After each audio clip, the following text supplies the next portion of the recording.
All right. Parables Podcast, EJ Cruz, I'm your host. Guys, I have a legend in the building. Actually, let me rephrase that. I have a legend in his own building. I got Bedros Keuilian at the Fit Body Boot Camp here in Chino Hills in Southern California. My brother, thank you so much for Thank you, doing EJ. this, man. Appreciate the opportunity, man. Dude, Bedros, I've been a huge fan of yours, like we were just talking about off camera. You know, it's been a year and a half in the making, and actually your book, Man Up, right when I got into self-development, the entrepreneur space, was probably the book that really just put everything into perspective for me. So again, I appreciate you so much, man. Thank you. That means a lot. Dude, so Bedros, man, I'm a big fan of your story, actually, and I know you've kind of told your story multiple times, but I'm pretty sure there's still a lot of people who don't know your story. Sure. I would love to just get a little background, and we could kind of go from there, how everything that's led up to your success, man. Yeah. So the best way to put it is I'm like the Cinderella man, right? Mm-hmm. So we escaped from a communist country in 1980. I was 6 years old, so I was just a little boy. My dad was a member of the Communist Party in Armenia, which was under Soviet rule. And he decides one day that we're going to escape. Well, obviously, he decided many years before that, because my older brother was about to turn 19. And at 19, in the Soviet Union at the time, I think still the same way now, even in Russia, you go and get enlisted. You go into war, which is fine. Like, my dad is a patriot, but he's like, first of all, the Soviet Union took over Armenia. Secondly, he didn't like that. Thirdly, the Soviet Union was at war with Afghanistan in the 80s. Mm-hmm. And he's like, my son's about to go and fight a battle for another country that we don't believe in. That ain't gonna happen. So he saved up a lot of money and we escaped. I was 6 years old. We come to the United States. We're poor, we're broke. We don't understand the culture, the language, and living on Section 8 housing, gang-infested areas of Santa Ana before we moved to Anaheim. And in Santa Ana, back then, the black gangs and the Mexican gangs would always fight each other. Yeah. And all of a sudden, when the foreigners moved into town, they started beating up me and my brother, right? My brother's older than me, 14 years older than me. I'm the oops baby. And so my brother's gotten a lot of fights for me, and then I'd have to learn how to fight very quickly. And it wasn't the best greeting coming into a new country. Yeah. But my dad kept saying, hey, listen, you're going to learn the language, you're going to lose your accent, you're going to serve this country, and you guys can become anything you want, because this country offers opportunity, freedom for anyone who's willing to do the work and serve its people, the people in the country. And so I grew up with that mentality. Yeah, we had it hard. We had Section 8 housing, which is government-assisted housing. We were dumpster diving behind grocery stores. You know, these grocery stores would throw away food that was expired, but it wasn't necessarily hadn't gone bad. Yeah. Or maybe the bread had some mold on it, but if you pick off the mold, you could still eat the bread. Yeah. You know, they just couldn't sell it because obviously the mold or the expiration date. So we would actually go into the dumpsters and dumpster dive, and for me it was like a treasure hunt. And but dude, it was such a great example of being resourceful. Like today, as I operate as an entrepreneur, so many times while trying to grow our franchise now, nearly 800 locations worldwide, there's times it's like, man, I don't have the resources to become a franchise in, like the attorneys. I don't know what attorneys I got to contact in the UK or Europe to trademark and become a franchise. Mm-hmm. Okay, let's get resourceful. Let's start Googling. Let's start asking other franchisors who have already been there, right? Yeah. And so the skill sets of becoming resourceful to survive in this country when I was a child, one time I had lice because the apartments that we lived in were so filthy. Infamous lice story, yeah. Yeah, and my mom's like, all right, well, we don't have the money to buy lice treatment. So she has my dad siphon out gasoline from a parked car, and she washes my hair with gasoline and kills the lice. Like, that's resourcefulness. And people hear that, they're like, oh man, poor you. I'm like, that taught me that you could always achieve the outcome that you want if you're just willing to fight for it and never stop fighting. Yeah. And so as we are looking into expanding into Europe and UK with our Fit Body Bootcamp franchise, for me, it's a no-brainer. Like, if I don't have the resources of attorneys and trademark attorneys and master franchisees over there, I'm going to get resourceful and find it. So the best skills that I learned to become an entrepreneur were taught to me as a child through adversity. Yeah. I know that story. Like, you were so disgusted by just the way everyone treated you and your family that you were running away from school, right? Mm-hmm. Yeah. So imagine this, right? I mean, first of all, God bless the school system here. like today, the school system is very different. They have ESL classes, right? English as a second language. They have, they'll bring you in a tutor. Like, okay, you're from wherever, like what's your nationality? Filipino. Filipino. So let's say you're Filipino, you don't speak English, and you're going to a full-on Americanized school. They'll bring in a Filipino to like a tutor to sit with you and kind of explain and translate things. Yeah. That didn't happen with me. And so as we moved around from one Section 8 housing to the other, I went to 3 elementary schools, 2 junior highs, 2 high schools. But during that time of going to 3 elementary schools, I didn't understand the language well. There was no tutoring. There was no ESL. And so already I look funny with the funny haircut, funny clothes that I would wear, clothes that my parents would find like in garage sales. And one time I really had to pee. I think it was like 2nd or 3rd grade. I had to pee, and we're sitting on the ground there, and I tried to explain that I have to use the restroom, and the teacher didn't get it. She just snapped at me to sit back down. I did. It's like, oh, all right, I peed myself, right? And it's like, oh shit. Well, kids are ruthless, man. Kids will begin to pick on you. So when they began to pick on me, and because of that, and I totally understand it, you don't want to go to school the next day. So my parents would drop me off at school. They'd, walk me into class. And as soon as they left, for work, I was out the gates. Yeah. And one day, obviously I could imagine how like freaked out the principal was because, this 10-year-old kid is hauling ass down the road. And they'd already called my mom, and my mom's coming this way.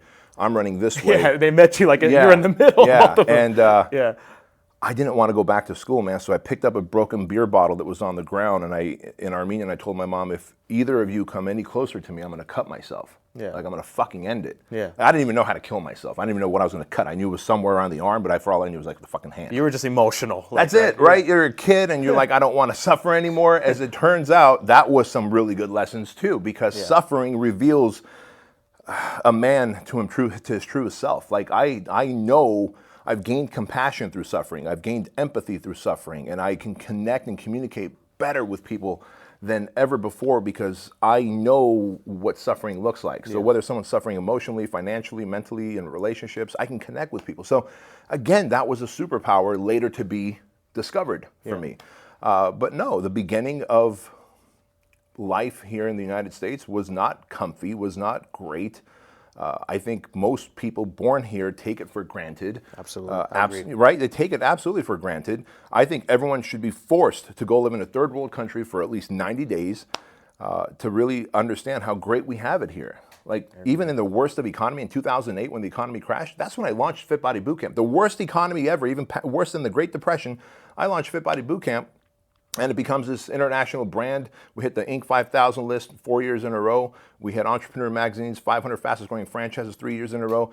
Like, even in the shittiest of economy, you can launch a business. Go do that anywhere else in any other country. You can't, period. And I think everyone should have to experience that. And oh, by the way, then I became a citizen. I had to take the tests and understand our judicial system, who our founding fathers were, what they stood for, Congress, everything that people born here just take citizenship for granted. Absolutely. Like, they don't know that. And I think, to really appreciate this country, you have to experience a third world country first. I think we both can agree that, a lot of people take, this country for granted. If other people could do it, why can't they? And thrive here? This is the best country in the world. Yep, period. Before you got into fitness, obviously you were jumping around from job to job. And, I love this story, how you worked at, Bedros worked at Disneyland. Yeah. Yeah, and how you quickly realized you were able to differentiate a good leader versus a bad leader. Can you talk about you jumping from job to job before we go into the fitness space? Yeah. So actually, in high school, I wanted to lose weight in high school for one reason. You would think it would be because I want to be healthy or fit for any other thing. I know what it was for. For a girl, Yeah, right? yeah. I wanted to go to prom senior year. And so I asked a friend in my science class who was on the high school football team. The only time he talked to me, by the way, was in science class because we were science partners. But outside of science class, he didn't want nothing to do with me, and he made it very clear because I wasn't cool and he was. Totally fine. And so I talked to him hey, Dave, you're fit, you're jacked. It's 11th grade. Next year I want to go to prom with Nakaya. What do I need to do to lose weight, get fit? He's like, dude, I'll take you to the school gym. So he takes me to the school gym. And it was overwhelming. It was intimidating. but he taught me how to work out. Then I started reading muscle magazines to learn how to eat right. And that summer, the summer before senior year, I lost like 30 pounds of weight. And, got fit, athletic. And so I'm like, I'm going to be a personal trainer. Like, I know what I want to do. I want other people to achieve what I just achieved, right? Because not only did my body change, I gained confidence, self-esteem, self-image. I'm making eye contact with people. I'm like, holy crap, this is a game changer. And all of a sudden, I realized as a personal trainer, just because I'm in great shape and I know how to train you doesn't mean I'm going to get clients. So I got a job at Disneyland as a fry cook. And then I also had a job as the story, you read the book, as a security guy, as a bouncer at a gay bar. The gay bar paid more than the straight bar because skinheads would come to gay bash, and it was our job to make sure that they didn't, right? So when I'm working at Disneyland, I very quickly figure out two things. One, I'm unemployable. Like, I am not meant to have a job. Like, I just realized that very quickly. I just want to train people and be my own boss. But of course, I had to get 2 side jobs to make ends meet. Number 2, I realized there's a very big difference between leadership. There's the have to and want to type of leadership. So I had 2 different leads at Carnation Cafe where I worked. Kathy, who, like, you have to work for her, otherwise she will punish you. And so you do the bare minimum. Doug makes you want to work for him. Like, you're just like, I will do anything for Doug, because he would take his tie, he'd flip it over his shoulder. He's like, all right, boys, make way. What can I do to cook, make salads, like clean up for you guys? Like, he jumped in the trenches with you, where Kathy stood there and was like, do it or else, right? And so very quickly I was like, man, if I ever become a boss, like, I know exactly what kind of leader I want to be. I want to be like Doug, where people want to work for me. Leading by example. Yep. And, we may be jumping, we're going to go back to your story, but one of the things I love is you quickly realize, so you just admitted you got into personal training because of a girl. But what people don't realize, that led to you wanting to help your community, which eventually led to how you want to empower other trainers. I kind of feel right now, and even I've gotten stuck with this, of finding your purpose, finding your passion. I know for sure you're a huge believer in that you shouldn't be trying to find that, like spending your whole life trying to find that, right? Too many people do. They waste time. It's an endless battle trying to find your purpose. First of all, no one's purpose is lost. Like, it's not like your purpose is lost. Your purpose is something you develop, right? I developed my purpose because I lost weight, and I'm like, oh my gosh, I like what this did to me, not only physically, but mentally, emotionally, with confidence. It's like, I want to help other people. But at that time, my only purpose was, I want to be a personal trainer, have a full clientele base, and that's it. Then I was like, you know what? I want to help more people. And one of my clients, Jim Franco, who was a mentor to me, he goes, man, if you want to help more people, you got to open up a gym. You got to have other trainers working for you so that you can help more people. So now my new purpose began as open up a gym. Then it was to open up 5 gyms, right? Because I can help even more people. By this point, I'm living in San Diego. So my point is, your purpose will evolve as you go through the phases of life. Because who EJ is today, how old are you? 33. Who you are at 33, you're a different person at 43. That's just the reality of it. Based on the experiences that you have between now and 43 over the next decade, the experiences you have, the traumas you experience, the traumas you have experienced, the opportunities that you're given, your purpose is going to change, man. Like no one just I love hamburgers, but you're not just going to eat hamburgers. At some point, you're going to want to venture out and try something different. And so purpose is the same way. We evolve. So people think, I need to find my purpose before I can go all in. No, you dumbass. Go all in on something that you're good at now. Yes. It will evolve as you evolve into what your purpose is. I don't know if Fit Body Bootcamp right now is my ultimate purpose or not. It is my purpose now. I'm 45. At 55, this might be one of my many. I have 7 different corporations, 7 different companies. This might be one of 8, and I might launch the 8th one, and that becomes my new purpose, while this one's on autopilot like all the other ones are, because I'm good at leading teams and leaders, etc. But when people begin to waste time looking for their purpose, it truly is a waste of time, and it's because they're procrastinating, because they have a great fear of either failure or they doubt themselves. And so they just spend time looking for something that's not even lost. I was just going to say, it's just basically procrastination. And basically what you're saying is it's discoverable. Like, you could be, you focus on what you're good at, and you could discover what maybe that purpose or passion is. That's it. And I'm glad you brought, your first mentor, Jim Franco. I understand that he was a huge pivotal moment in your life. Obviously, he taught you about culture, he taught you about leadership, he taught you about, finances. as you, not only does Bedros Fit Body Bootcamp, but he's also a business consultant. He's a mentor to so many entrepreneurs. Where are some people kind of like, how should you seek an appropriate mentor, and how do you seek their counsel? Because I feel like everyone just has it so twisted and backwards of how to approach and try to emulate that mentor that they're seeking. Yeah. Well, I'll tell you this: a lot of people, unfortunately, it's wrong on both ends. And here's what I mean: with social media now, you can start an Instagram and Facebook account and a TikTok account now, and a YouTube channel. Hire some kid off Craigslist to pump out videos for you. Toggle that little switch that says whatever, like person to entrepreneur or public figure. You can actually buy a blue check mark, and before you know it, you're somebody. You're an entrepreneur, but you've never been in the trenches, and you really have done nothing to earn that blue check mark. And you could buy your following and really look like. In fact, the other day, my friend Sharon Stravatza, who would also be a good candidate. He's going to be on next month. Good. Actually, yeah. Ask him about this. He posted up something on his Instagram 4 or 5 days ago. It is a half of a inside of a Gulfstream 5. Yeah. Right? It's like a full-on fucking prop. Yeah. It's a full-on prop, and people can go and take pictures, and you could do that with rented limousines and Lambos and fucking Rolls Royces, and then ta-da, you front. So people go, I want that. I want what he has, not realizing that's a prop, that's leased. They're barely making the payments. They're unhappy. And so one, the person looking in is like, hey, I want that. And then two, the person putting all that shit is probably unproven until they take your money, and then you're like, hey, all right, I launched my business, I have employees, my competition is now being funded, and it looks like they're about to put me out of business. What do I do to stay in business? And that guy goes, oh shit, I have no idea, because they've never faced that. Yeah. See, Fit Body Bootcamp, we're self-funded, debt-free. When F45 got funded $435 million by Mark Wahlberg's company, I did not lose a wink of sleep. Because I don't give a fuck.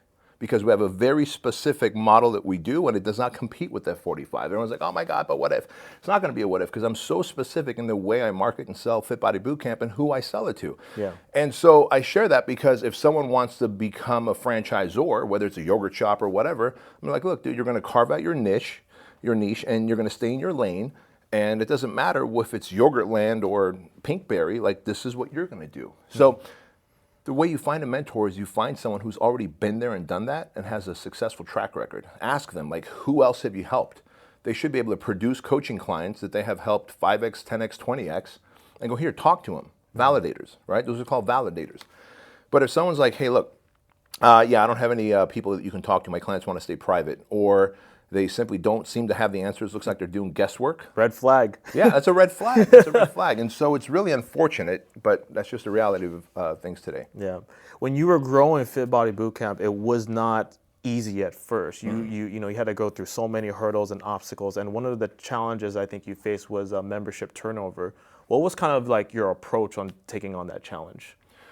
So my approach was this. I was like, how do I fix like the problem? Like, all of life is problem solving. And the moment you begin to think like that, then everything just becomes like a Rubik's Cube. Just a problem, how do I solve it, make the colors match? And when you think about it, and I hope this isn't too high level for the audience, I'm sure it's not, but like when you're born, the moment you come out of that birth canal, there's one big problem you're experiencing. I need air.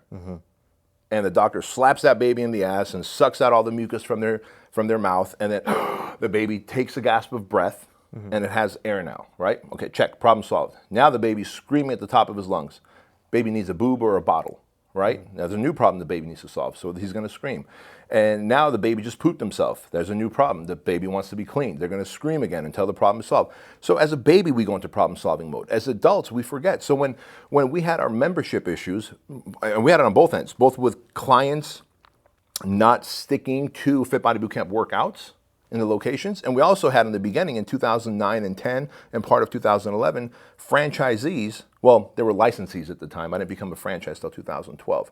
Licensees who would buy into the Fit Body Bootcamp model, but then were like, I'm not getting everything that I thought I was going to get. And so they're like, peace out, right? So I'm like, okay, I got a problem on both ends. How do I solve the location problem? Okay, we need to deliver results, not just say, hey, we have awesome workouts.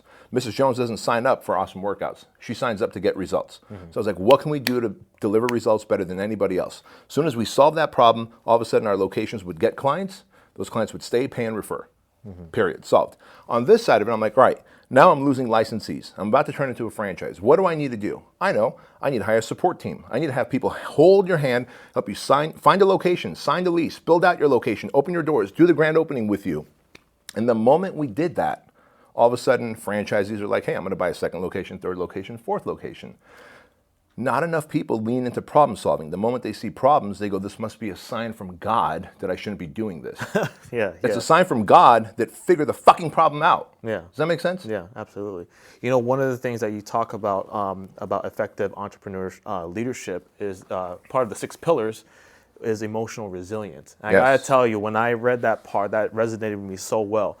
As entrepreneurs, we're always trying to put out fires. We're trying to, just basically problem solve. I mean, how does someone really develop that emotional resilience? Because I feel like there's just so many things coming our way sometimes that it almost takes time to develop.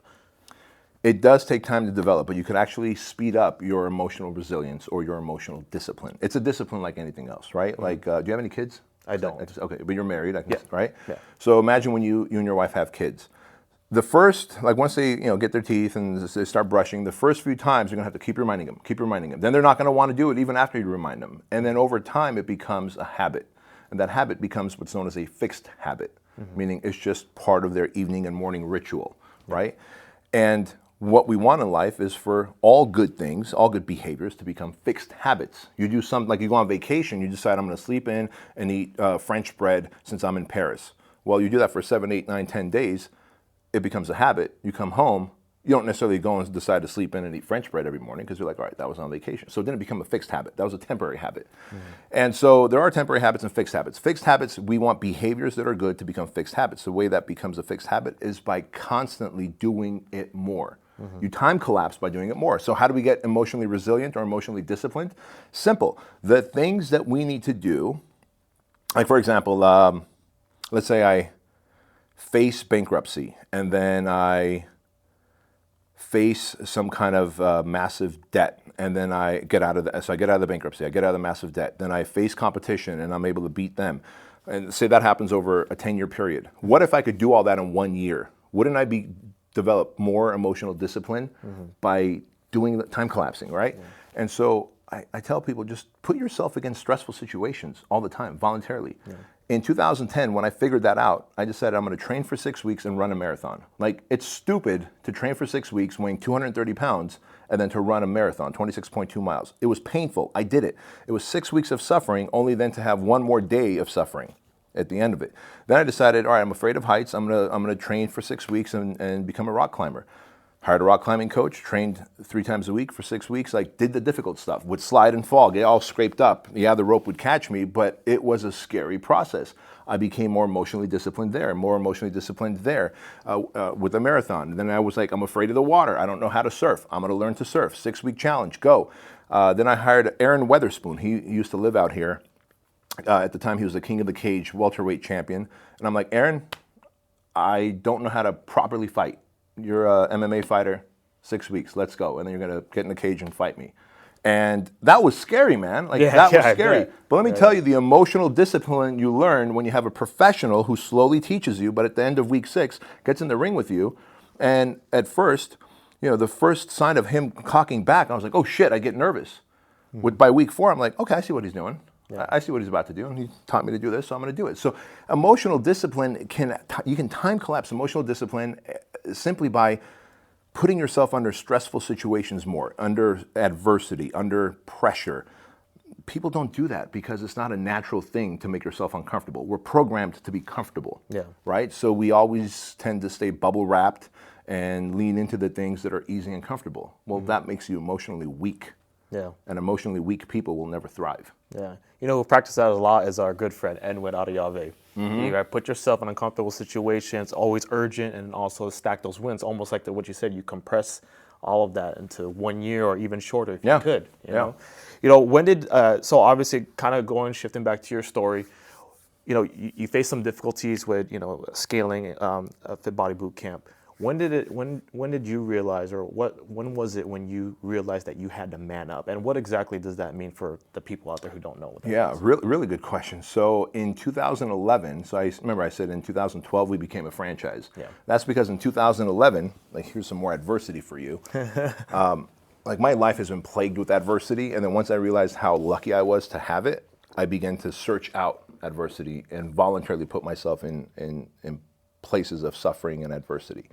And when people hear the word suffering, they think like sadness. Suffering just means like on every Sunday, for example, I'll do 2 hours of jujitsu, and then I'll go train legs for an hour and a half.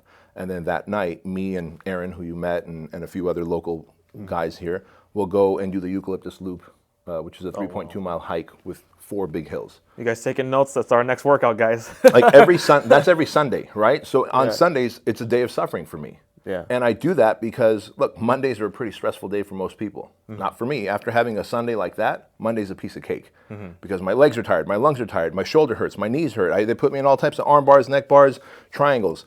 Love that. Yeah. I'm 230 pounds, and then I just trained legs, and then now I got to keep up with Aaron, who's 160 pounds, and he's like a fucking mountain goat, right? At night, it's 7:30, 8 o'clock at night, I got to keep up with them. Yeah. Holy smokes, but I love that, and that's just part of my ritual of suffering. So anyway, I share this with you because in 2011, the state of California said, hey, you are operating as a franchise even though you're a licensed program. And all I was doing was giving our licensees a 5-mile protected territory. Because I'm sure you know, CrossFit, great organization, but they don't give you protected territory, which means you can open up a CrossFit across the street from each other or next door to each other. So I was like, well, I don't want my licensees to be adversarial, so I'm going to give a protected territory.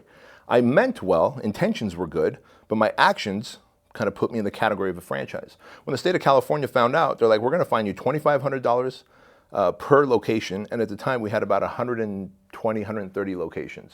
Dude, I could not have afforded that money. Yeah, you were freaking out. Right? Yeah. So I'm like, all right, my options are to go bankrupt.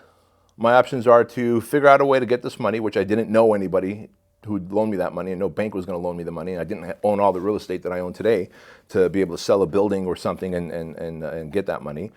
So I was like, all right, I got to go and talk to the state of California. And I'm like, listen, I don't have the money.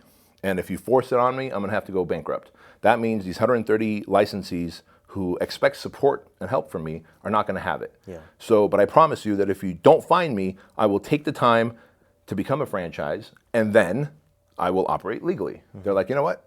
That's fair. So we took 11 months to become a franchise. That's awesome. And in 2012, we officially franchised. But I mean, that's how painful it was. Like, talk about adversity. I had employees, I had staff, I had overhead, but I couldn't sell a single location because I had told them that I wouldn't. Yeah. But the process of and again, going back to the first thing we talked about, resourcefulness. I didn't know how to, you told me franchise, I think Jiffy Lube, 7-Eleven, Subway. I'm like, I got to become a franchise? Like, how do you even research that? And you go to Google and you're like, how do you become a franchise? Like, hire an attorney. Well, it's not just a regular attorney. There's franchising attorneys. Yeah. Right? And so, but again, resourcefulness forces you into figuring things out. And so I did, and it was probably one of the best things we did, because as we became a franchise, and that right around that time, so that was 2012, and 2013, me and my business partner are parting ways. I had a business partner at Fit Body Bootcamp. That was a very, very, very ugly separation. And as I look back now, I realize that separation happened because I did not communicate well. I was not emotionally resilient with him, and I should have been. And so, and vice versa, him as well. And in hindsight, he said the same thing. So the answer was, we're going to break up, and I'm going to take over Fit Body Bootcamp. So I bought his half from him. Well, I'm so stressed out at that point because I poured so much money into Fit Body Bootcamp. I've leveraged my house. My wife at this point is like, what the hell? Like, how much more money are you going to pour into this company that we haven't been able to sell a single location? And now that we're a franchise, you don't know how to operate it properly because you don't know anything about franchising. And so I felt like, you know, everything's against me. The franchise is against me. My employees were like, hey, how come we're not getting a raise? Because we're not making any money. And my wife's like, hey, you're leveraging the house. Are we going to be living with your parents soon? And I was so stressed out. And it was one of those, like, I need a man up moment, you know? And truthfully, the first time I had that talk with myself was when I was like, I got to man up and talk to my business partner about us parting ways. And that led to, now I need to man up and become a better leader. Now I need to man up and no longer be an imposter. I was so stressed out. I was overeating. I'm an emotional leader. Like, I will not lean into like cocaine and heroin. I won't go and get hookers and alcohol. Like, I will just eat bagels and cream cheese until I'm like a fat fuck, right? Eat yourself away. Yeah. I just eat my emotions, right? And especially back then, I have much more emotional discipline today. But I share this with you because it was like one man up situation at a time. I was like, all right, dude, now you're overweight again, and you're the CEO of a fitness franchise. Yeah. Not a good example, right? What kind of imposter are you, right? And that's the brutally honest conversations you got to have with yourself. Not enough people do. They let themselves off the hook. No one's hard on themselves. Like, people are like, oh, don't be hard on yourself. No, be hard on yourself. Be hard on yourself, on your flaws, on your character. Well, I want this, but I'm doing this. Well, look, clearly those dots don't ever connect. If you want to be fit and you're going to wake up in the mornings and be fit, you can't go to sleep late at night. Those dots, that's incongruent. Yeah. You got to be congruent with what you want. And so I was very incongruent. I was not hard on myself. I began to be hard on myself. And like one man-up situation at a time, I manned up in my leadership, in my communication, in my decision making. I fired who I needed to fire, started hiring amazing people. Joan was the first person that I hired who was like, holy smokes, like, she gives a shit. She had the I give a shit factor. Everyone else on my team didn't. And I was like adversarial, and I felt like I was being held hostage by him. I was like a victim. Yeah. I could fire them. I'm the boss. Yeah. Why didn't I? It was just poor leadership on my part. So that man up moment for me was really like, dude, like, level up. Yeah. You're meant to do more. Yet you're feeling sorry for yourself, acting like a victim, and then eating your emotions. Like, that's not what a man or a leader does. Yeah. You know? Yeah. I think one of my favorite stories was, or not favorite, but I know it was like, I was like, wow, when you had to sell your Nissan GTR and your son, I think, cried, right? Yeah, Andrew. Yeah. So I had this awesome 2011 Nissan GTR, and literally the day I bought it, I took it to SP Engineering off the 60 freeway here, because I watched Jay Leno's Garage, great show, and Jay Leno had a Nissan GTR, and he took it to SP Engineering, and they totally souped it up. So I'm like, all right, I'm gonna take this. So I like voided the warranty the day I bought it, took it to SP. And they took like, at the time, those things had like 500 horsepower, and I brought it up to like 780 horsepower. And spent about 30 grand on it.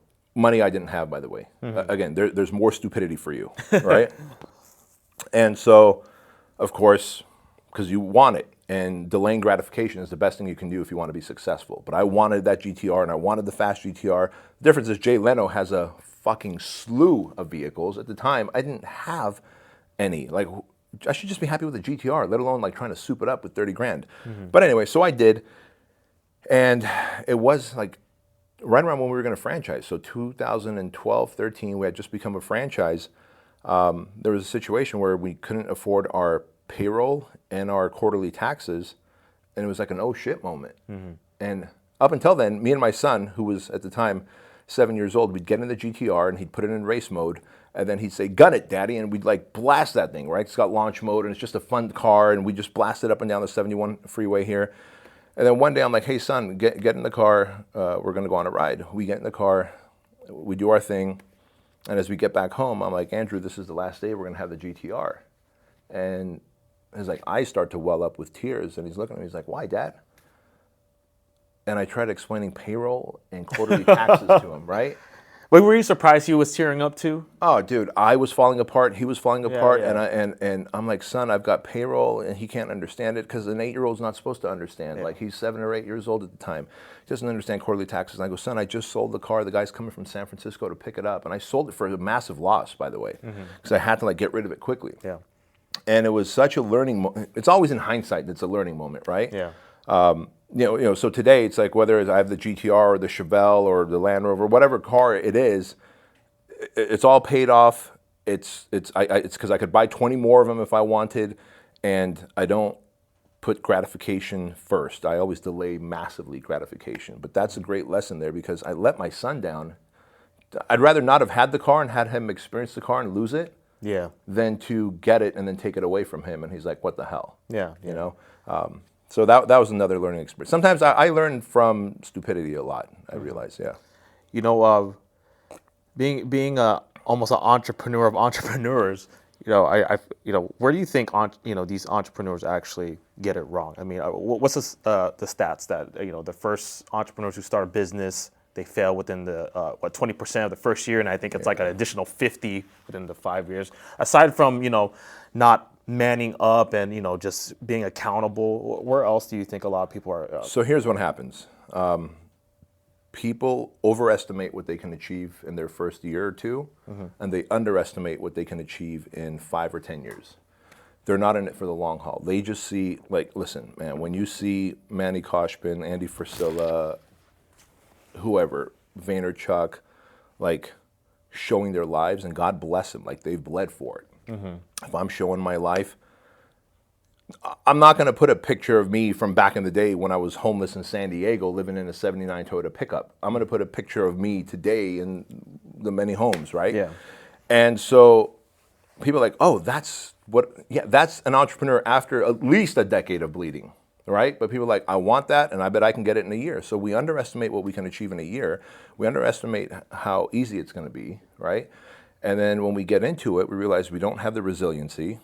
We're not cut out to be it, but not everyone's cut out to be an entrepreneur, right? Today, for some reason, it's become a sexy thing, like a rock star. Yeah.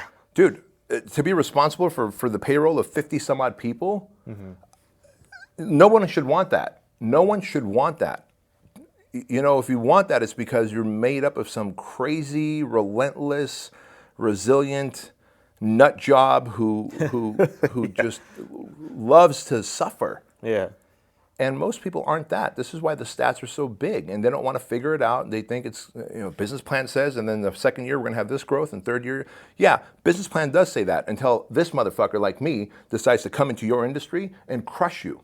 That's the reality. Yeah. I can go into any industry and find the expert and hire that expert and go crush the guy who's at the top right now. So many people can do that. And so people don't underestimate that there's a gorilla somewhere that's going to come in and crush.